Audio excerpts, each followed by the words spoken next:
Hello and welcome to Camp, the Catholic Audiobook in a Month podcast. My name is William Wilson, and today is day 4 of The Little Way of Spiritual Childhood by Father Gabriel Martin. I will be reading Chapter 2, Section 1, which corresponds to page 9 through 11 of the paperback. Today we focus on how to become little in the eyes of God, and how true humility is not the sight of our lowliness, but the loved sight of our lowliness. We'll hear how the goodness in us is from God, and how St. Therese's imperfections caused her joy. Let's get started.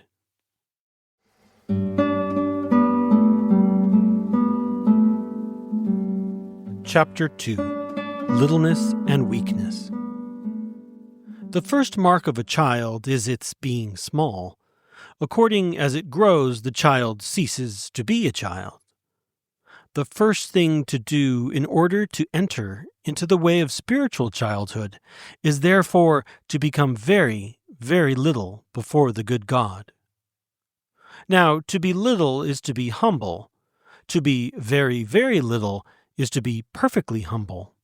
It is to see ourselves such as we are of ourselves, such as we are without divine mercy. That is to say, a mere nothing, and no more.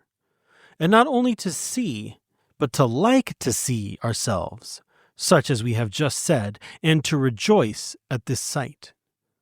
For one may thoroughly know his wretchedness, and yet be exceedingly proud.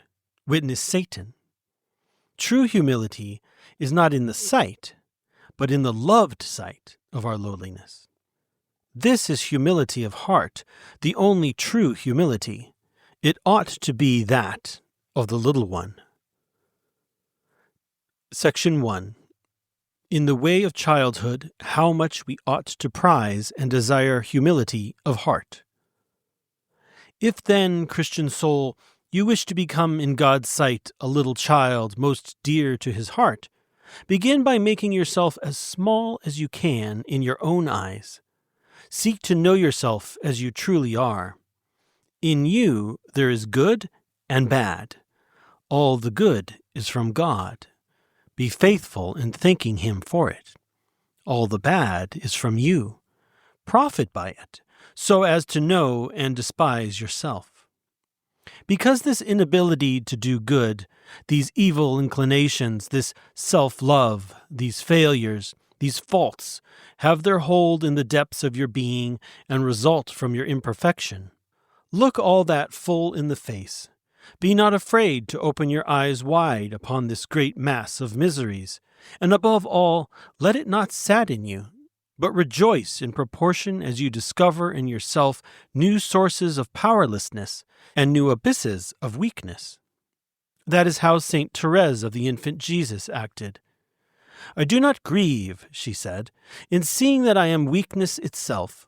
On the contrary, it is in that I glory, and I expect each day to discover in myself new imperfections. I acknowledge that these lights concerning my nothingness do me more good than lights concerning faith. And feeling clearly that this attraction, as well as this light, came to her from the good God, she thanked Him as for one of the most precious graces that He could grant to a soul. She even added, "The Almighty has done great things in me, and the greatest is to have shown me my littleness and my powerlessness for all good."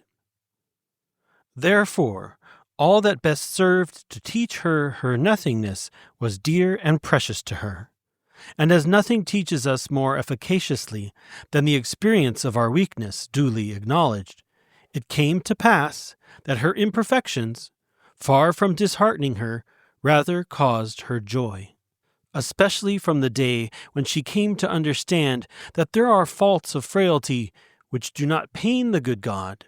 What does it matter to me, she would say, to fall each moment? By that I feel my weakness, and therein I find great profit. My God, you see what I can do if you do not carry me in your arms. Here assuredly is one of the most incontestable marks of humility.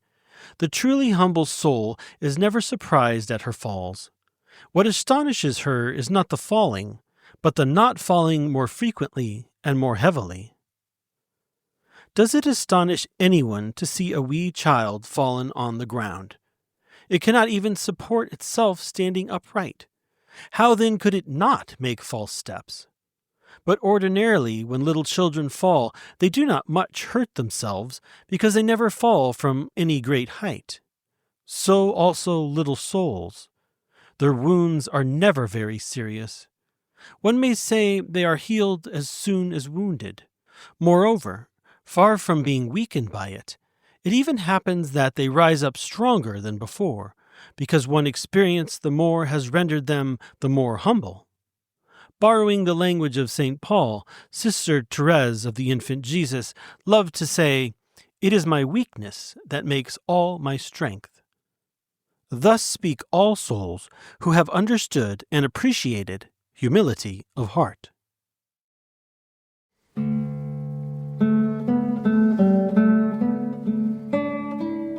That's all for today.